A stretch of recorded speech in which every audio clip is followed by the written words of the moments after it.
So we thought it would be a good idea to film on the hottest day of the year so far. So, welcome to the first episode of my new Horus Heresy hobby project, and I literally just came up with that name on the spot, but it is subject to change if we can think of a better name down the line. Maybe screaming like that child outside. Now I do apologise for my awful attire today, but it is quite warm and I needed to cut the sleeves off. It does look a bit Miami Vice, but it's going to have to do for this hot weather. I should probably take this hat off too.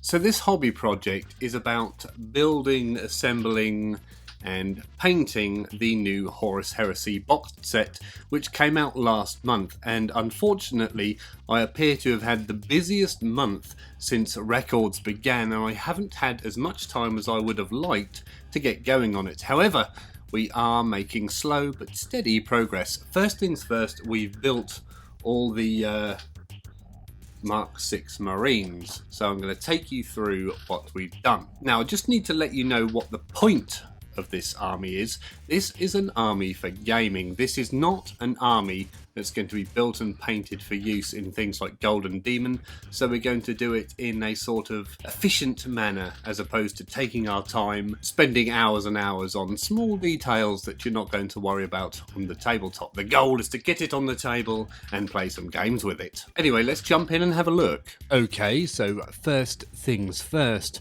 we need to remove the parts from the sprue, and in this instance I'm actually going to try to be clever and remove parts of the sprue from the sprue. Doing this, I felt it would be easier to get to the fiddly bits. Do you think it will work out? I then decided to throw my camera on the floor. I clipped all the controversial shoulder pad halves into a pot. I also felt this again was a good idea as there's 80 of them and I don't want to lose any. Once they were all clipped off, they didn't even fill the pot halfway. How fascinating is that? Now, I was about to start cleaning up those shoulder pads when I noticed that my Stanley knife had Andy's name engraved on it. I don't actually know any Andys, apart from maybe Andy from Toy Story. Could it be him? So, using Andy's knife, I began the cleanup of the shoulder pads. Thank you, Andy. Then began the process of filling another pot with the cleaned parts. I was worried here that this might take a while. Luckily, it didn't take very long and all the parts were ready for assembly. I then began to glue the shoulder pad halves together. Sadly, my fingers are far too fat and I found it quite difficult. I can see why people aren't very happy with these now. Now regarding these two-part shoulder pads, they have been a little controversial. A few people have said that they're a terrible design, and a few people say they're a brilliant design. That all seems to hinge on the gap you get down the middle. Hold on, can you see that? It's not going to focus, but you know what I mean. Anyway, but I came up with a little method to get rid of that gap, so strap in, let's have a machine. Yes, so strap in and let's have a little look at that. After a little fiddling, I then discovered an amazing process to get a nice clean join. You first lay the two halves together on a flat board. Tap the join with a thin liquid polystyrene cement so that it can wick into the gap, as it were, and hold the pieces together for a few seconds. This is much easier. If you're struggling with your shoulder pads, try it this way. Next up, it's time to build the Marines. So again, we snip the parts off the sprue, and I'm going to start with the torsos and then do all the arms later. Once all the parts are snipped off, we then use Andy's knife again, thank you Andy, along with some little files to clean the parts. Don't forget to remove your mould lines too, there's always some big ones on the side of the legs. When the pieces are all prepped, I then used Tamiya extra thin glue to glue them all together. Now, someone once told me that airbrush cleaner is the same stuff. Have any of you ever heard that? Some Marines need a leg glued on, some need two, and some just need the back of the torso added, giving them some backbone, if you will. I also wick a little polystyrene cement into the seams, just to make sure they are solid. I assembled the Marines one pose at a time, factory line style. After a couple of hours work, we had 40 armless and headless Mark VI Space Marines.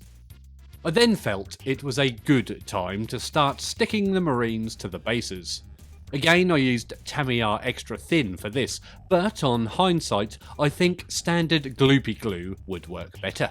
I then took a few moments to admire my handiwork, or disturb myself, realising just how much work I have coming up. After another few minutes, all 40 Marines were on their bases and ready for the next stage. What is the next stage, you ask? Let's find out.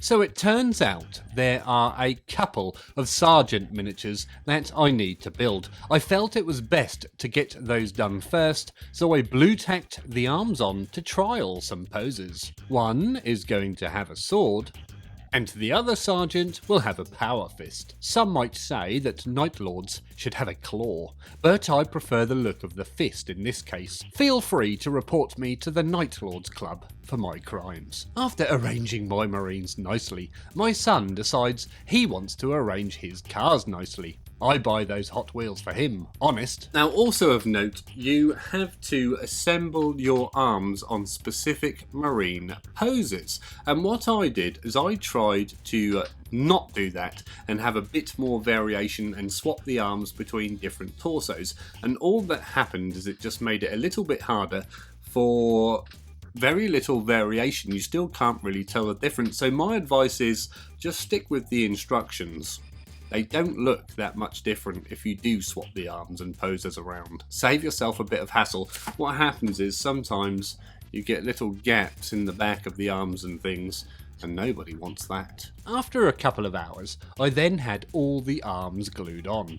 I didn't bother filming any of that, as I'm pretty sure you recognise the clippers and glue by now. After the arms were on, the most time-intensive job, I will have you know, I then stuck the right-hand shoulder pads on. The left-hand pads were staying off for painting separately. After the pads were on, I then stuck their heads on. I tried to get a bit of variation here, some looking straight ahead, some looking left, some looking right, and some looking to me asking why on earth are you taking so long? Then it was the dreaded backpacks. I hate backpacks, both assembly and painting. Also of note, you will see I made a couple of Vox guys and a couple of Vexillas. I've no idea if I want to use them in the game or if they're any good, but I like the look of them, so they get in. Keen-eyed viewers will notice I didn't put the head crests on my sergeants, and that's because I feel I don't want them. They can have some painted stripes or something. Or skulls. I will make my excuses later. Again, feel free to report me to the Night Lords Club if you want to. Now, interestingly, whilst looking at the instructions on how to build the Mark VI Marines, there's a little box out here, and if you look at the text on that box, it says, if you're enjoying this video, then please consider liking it and subscribing to the channel. That means you, Eric. If you are enjoying the content here on the channel, then please consider joining the Patreon, the link to which is in the description below or up here somewhere. I filmed this next part. It was drilling bolter barrels. I sort of felt I had to, as I always harp on about it. I will admit I almost didn't do this. I did these ones in little groups between games of the new Overwatch 2 beta. I have to admit I quite like it so far. After a whole day's work drilling, eating sausage and chips from the fish and chip shop, and playing Overwatch 2, well, mostly playing Overwatch 2, I had the barrels drilled, and I never want to have to do that again.